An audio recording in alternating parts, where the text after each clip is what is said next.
Joining us tonight is Sky News contributor Kel Richards and Adonia Media's Leisa Goddard. Hello, lovelies. Thank you for joining me. And let's get stuck right into it.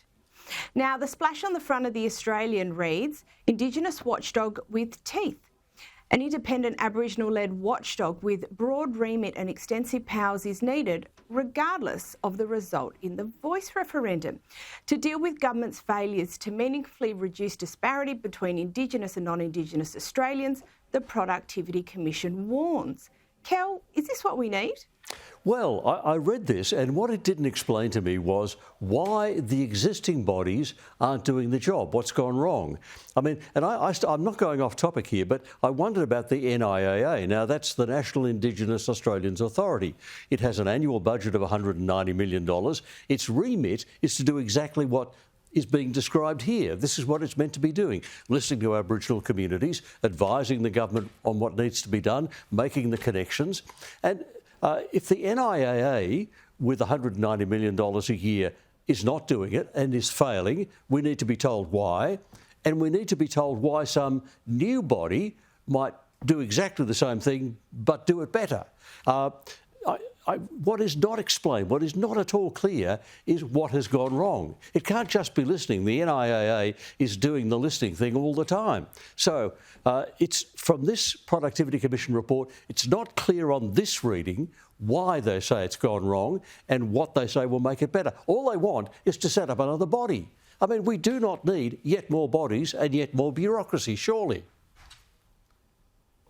Leisa, clear as mud. This kind of sounds like The Voice, but with teeth. So if we have something with teeth, why do we need an advisory body that doesn't have teeth? Can you help me out? Yeah, no, it's a very good question. And look, what I draw out of this, and I agree with Kel, but what I also sort of questioned was they raised the point about the Queensland government getting tougher, and I don't think they've got anywhere near as tough on youth crime as they should, but getting tougher on the bail conditions around youth crime. Now, I'm not sure that that's only discriminating or making it tougher for Indigenous kids. It's also targeted at all children, all youth crime criminals in Australia, not just Indigenous kids. So they're venturing into every aspect of our society. So I just think it's opening the floodgates for, like I said, another body that we don't need, criticism in an area that I don't think we need as well. And you've already got, with this on the front page tomorrow, you've already got a large proportion of society here saying, we don't understand The Voice to start with, and now you're talking about the need for another body as well. So I think it just adds another layer of complexity and confusion. Well, let's stick with The Voice. And Janet Albrechtsen has had a sit down with John Howard under the headline, Why Are We Doing This to Ourselves? Howard sees The Voice as a cockpit of conflict. Why are we doing this to ourselves? As he celebrates his 83rd birthday on Wednesday, John Winston Howard shows no signs of caring less about important national debates. Australia's second longest serving Prime Minister predicts that the Voice referendum will fail. I think it will go down significantly. That's my sense. He adds in a lengthy interview with the Australian days earlier. The reason is simple. Howard says campaigners for The Voice have not explained to Australians how this new race-based body will lead to better health, education and social outcomes for Indigenous people. Kel, this is what we all want. Is Howard right? Oh, yes, and he uses a really nice expression here, which I gather he coined, cultural dietitians. Isn't that nice?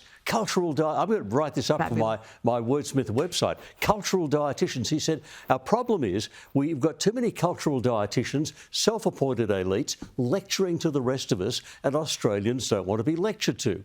He's saying that's where The Voice is coming from. A fairly small, self-chosen elite of cultural dietitians lecturing to the rest of us, saying this is what needs to happen. He's right about that. And it's this absurdity of believing we can get equality of outcomes.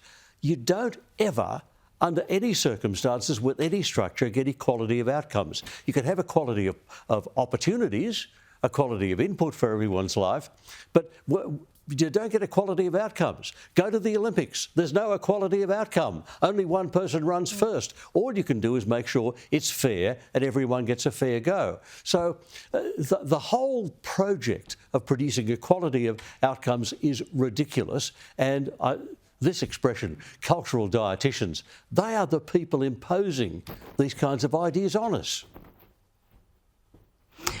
And Leisa, do you think he's right about the voice being a cockpit of conflict? Look, we've already seen a pretty fiery campaign and we don't even have the voice yet. What are your thoughts?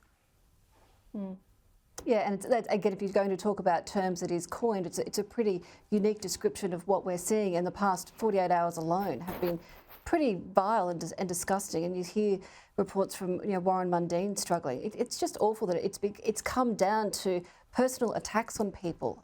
And that's the situation we find ourselves in now as we debate this topic. So I just think it is very divisive. And you just have to watch Matt Canavan's doco and piece tonight on Sky to understand just even within the Indigenous community how divisive it is. So I think my interesting take on tonight, Carolyn, was the fact that it's Sky that's producing that documentary and trying to break down all sides of this debate. Isn't that the sort of thing we should also be seeing on the ABC? And we're not.